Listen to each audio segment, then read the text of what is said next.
This is Resonance 104.4 FM. Flipping marvellous. How you doing? Tis me, tis I, Nicholas of Hennegan, coming at you once more on Resonance FM, also on bohemianbritain.com, for our regular slice of literature in London, really, which is why this programme is called Literary London. It's remarkable how it works. Oh, the genius behind it all. And it's kind of a special week. I mean, every week's a special week, my love, isn't it, eh? Yes, it is. But at the time of listening to this, or at the time as this is broadcast on Resonance FM, it is, in fact, International Women's Day, which always gives me a brilliant excuse to celebrate some of the brilliant female poets and writers and artists that there are in the world. I was also quite surprised, you may not know this, I was quite surprised to know that International Women's Day has actually been around for over 100 years, as have, of course, many of the issues still impacting women's advancement.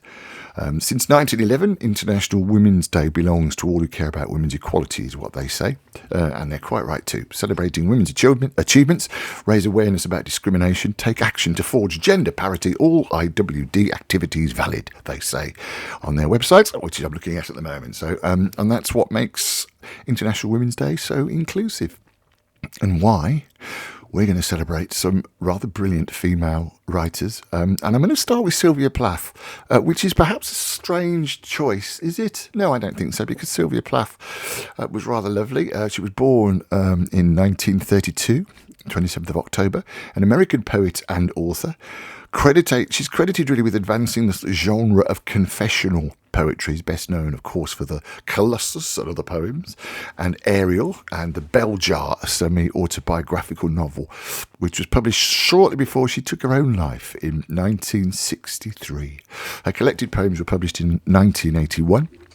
Which included previously unpublished works.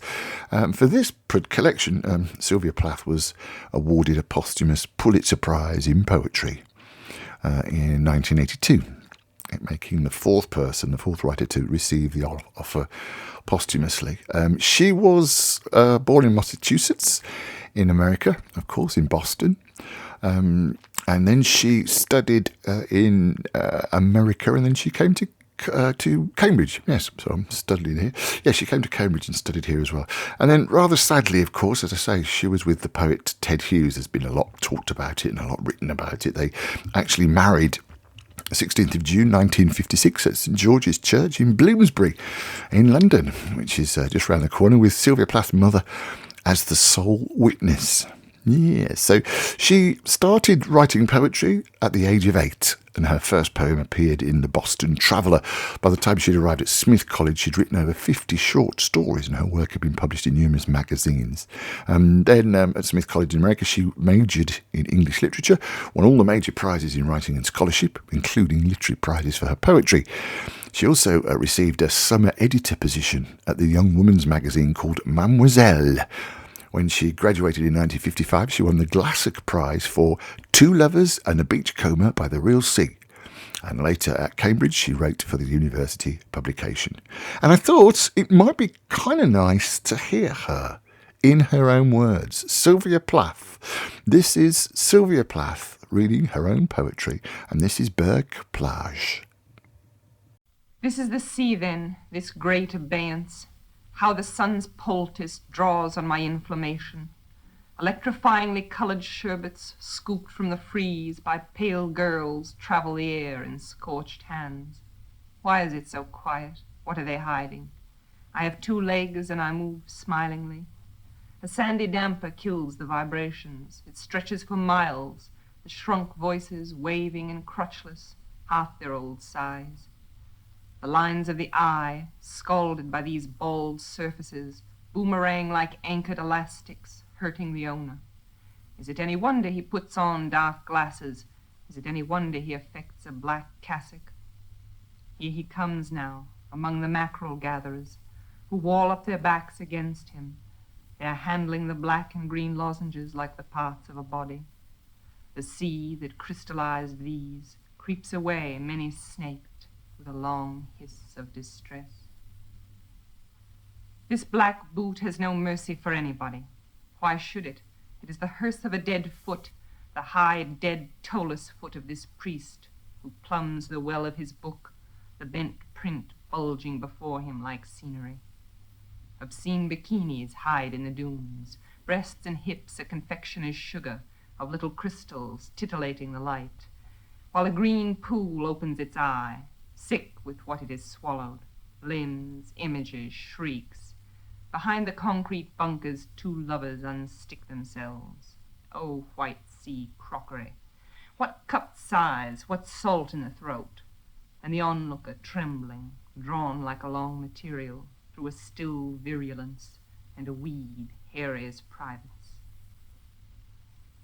On the balconies of the hotel, things are glittering. Things, things. Tubular steel wheelchairs, aluminum crutches. Such salt sweetness.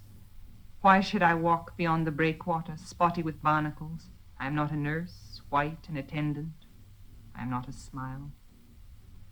These children are after something with hooks and cries, and my heart too small to bandage their terrible faults. This is the side of a man, his red ribs, the nerves bursting like trees, and this is the surgeon, one mirrory eye. Oh, the facets of knowledge, the pieces, the parts, the drip of salubrious fluids.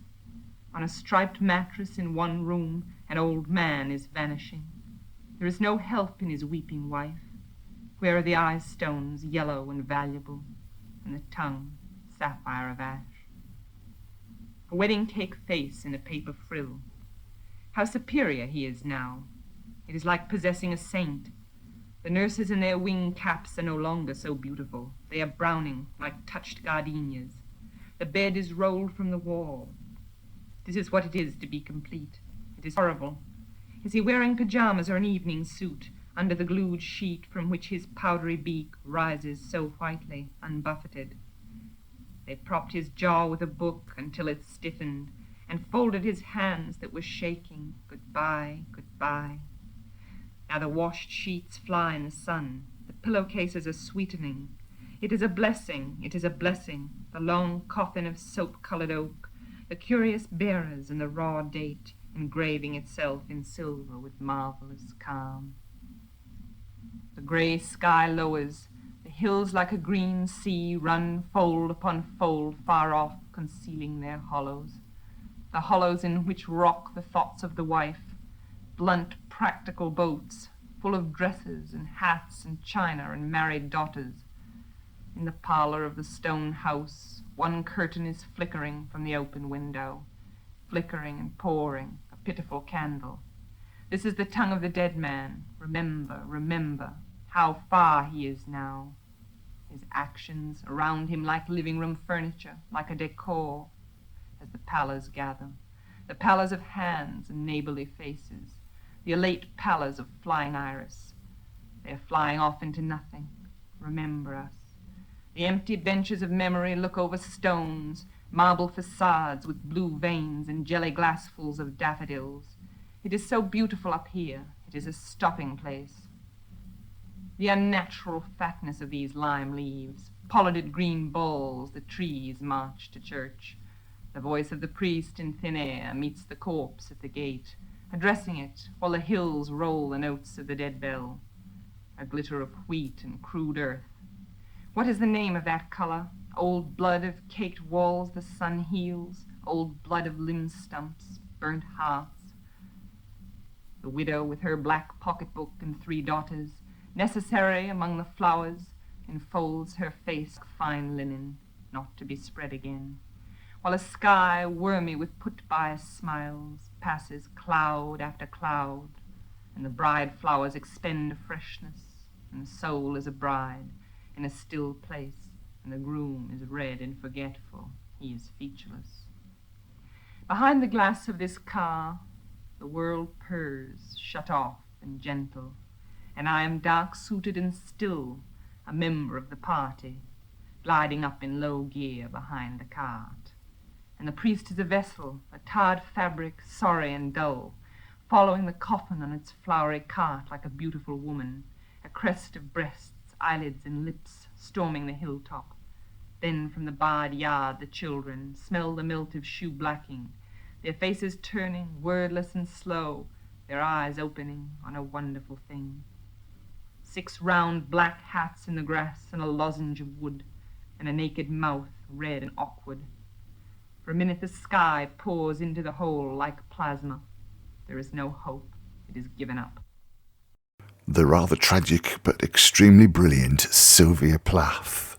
And yeah, great stuff, isn't it? There's lots written about her, but her and Ted Hughes, but still, writing from the age of 8 is brilliant. I'm Nick Hennegan. This is Resonance 104.4 FM. We're also on bohemianbritain.com, which is my kind of slightly lazy, thrown together, messy website.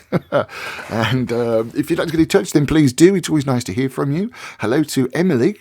Emily is in Haworth. I almost don't believe that, but it's apparently true in her email. I've no reason to believe her or disbelieve her. Hello to Kath in California. How you doing, Kath? Still listening there by the beach, apparently, and has been doing so for some years. Thank you very much. Lovely to hear from you. And if you'd like to get in touch, you can either radio at mavericktheatre.co.uk, radio at mavericktheatre.co.uk, or I've got my own name. Email Nick, N-I-C-K, at bohemianbritain.com. Nick at bohemianbritain.com.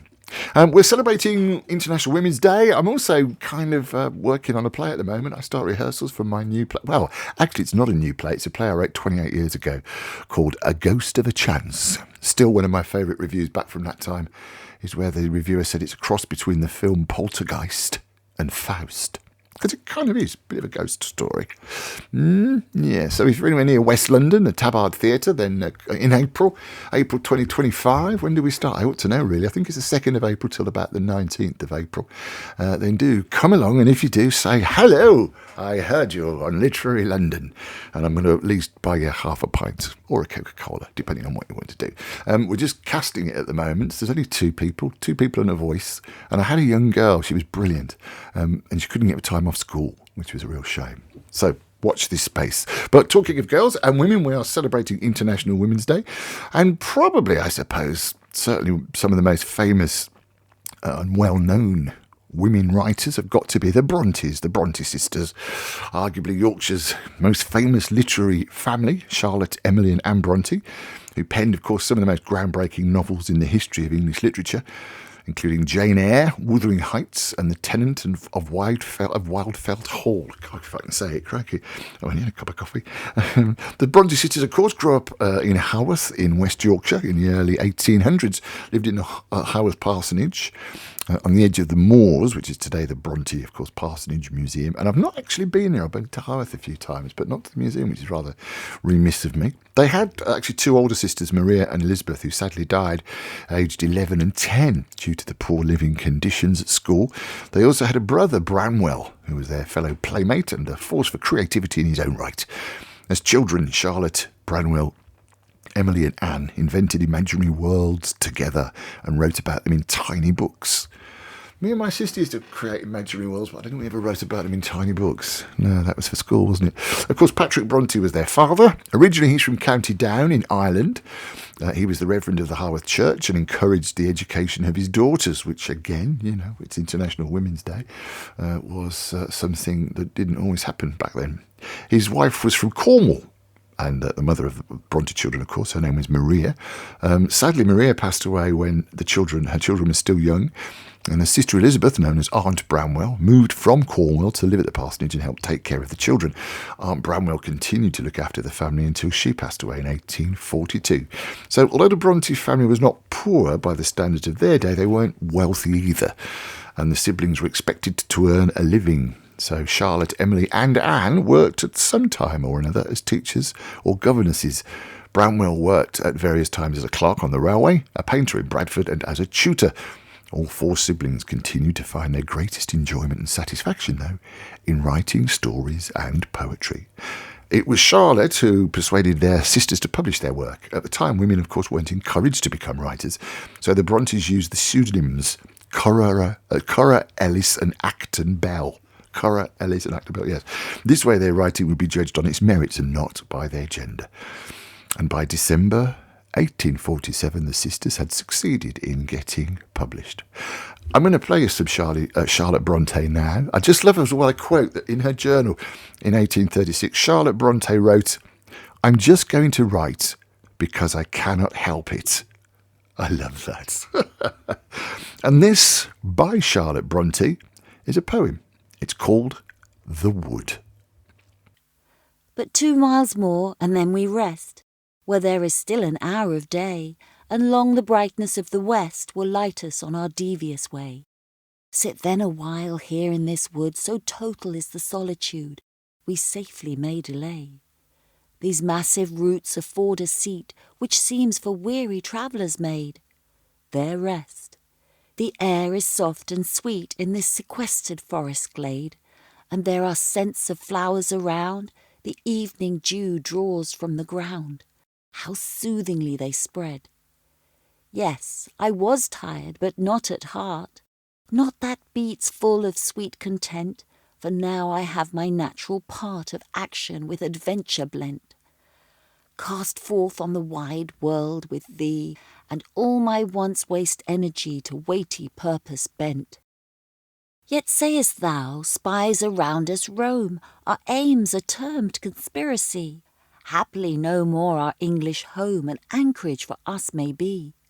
That there is risk our mutual blood may redden in some lonely wood the knife of treachery. Yet sayest thou, spies around us roam, our aims are termed conspiracy. Haply no more our English home an anchorage for us may be.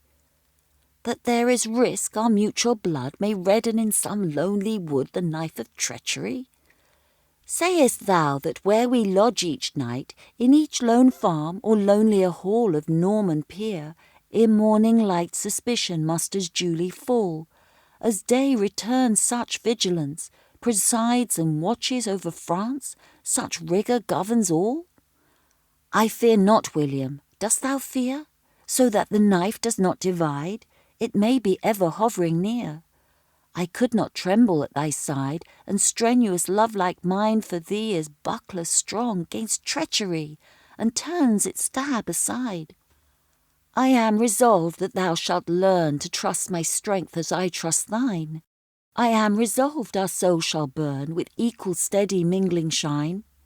Part of the field is conquered now, our lives in the same channel flow, along the self-same line. And while no groaning storm is heard, thou seem'st content it should be so. But soon as comes a warning word of danger straight thine anxious brow bends over me a mournful shade, as doubting if my powers are made to ford the floods of woe. No, then it is my spirit swells, and drinks with eager joy the air of freedom where at last it dwells, chartered a common task to share with thee, and then it stirs alert, and pants to learn what menaced hurt demands for thee its care. Remember I have crossed the deep, and stood with thee on deck, to gaze on waves that rose in threatening heap, while stagnant lay a heavy gaze, dimly confusing sea with sky, and baffling even the pilot's eye, intent to thread the maze. Of rocks on Bretagne's dangerous coast, and find a way to steer our band to the one point obscure which lost, flung us as victims on the strand. All elsewhere gleam the Gaelic sword, and not a weary could be moored along the guarded land. I feared not then, I fear not now. The interest of each stirring scene wakes a new sense, a welcome glow in every nerve and bounding vein, alike on turbid Channel sea, or in still wood of Normandy, I feel as born again. The rain descended that wild morn, when anchoring in the cove at last, our band, all weary and forlorn, ashore like wave-worn sailors cast sought for a sheltering roof in vain, and scarce could scanty food obtain to break their morning fast. Thou didst thy crust with me divide, thou didst thy cloak around me fold, and sitting silent by thy side, I ate the bread in peace untold. Given kindly from thy hand, 'twas sweet as costly fare or princely treat on royal plate of gold. Sharp blew the sleet upon my face, and rising wild the gusty wind drove on those thundering waves apace. our crew so late had left behind. But spite of frozen shower and storm, so close to thee my heart beat warm and tranquil slept my mind. So now, nor footsore nor oppressed with walking all this August day, I taste a heaven in this brief rest, this gypsy halt beside the way. England's wild flowers are fair to view, like balm is England's summer dew, like gold her sunset ray. But the white violets growing here are sweeter than I yet have seen, and ne'er did dew so pure and clear distil on forest mosses green, as now, called forth by summer heat, perfumes our cool and fresh retreat these fragrant limes between. That sunset, look beneath the boughs, over the copse beyond the hills, how soft yet deep and warm it glows, and heaven with rich suffusion fills. With hues where still the opal's tint, its gleam of poisoned fire is blent, where flame through azure thrills. Depart we now, for fast will fade that solemn splendour of decline, and deep must be the aftershade, as stars alone tonight will shine. No moon is destined pale to gaze on such a day's vast phoenix blaze, a day in fires decayed. There hand in hand we tread again the mazes of this varying wood, and soon amid a cultured plain, girt in with fertile solitude, we shall our resting place descry, marked by one roof tree, towering high above a farmstead rude. Refreshed ere long with rustic fare, we'll seek a couch of dreamless ease. Courage will guard thy heart from fear, and love give mine divinest peace. Tomorrow brings more dangerous toil, and through its conflict and turmoil we'll pass as God shall please. Charlotte Bronte, The Wood. Good stuff, isn't it? Yes, I say I love the fact that Charlotte Bronte wrote in her journal, I'm just going to write because I cannot help it. As I mentioned, it was Charlotte who persuaded the sisters to publish their work, and by December 1847 the sisters had succeeded in getting published, but sadly tragedy struck the family yet again. The following year, in 1848, Branwell, the brother, died of tuberculosis, aged 31, followed by Emily, aged 30.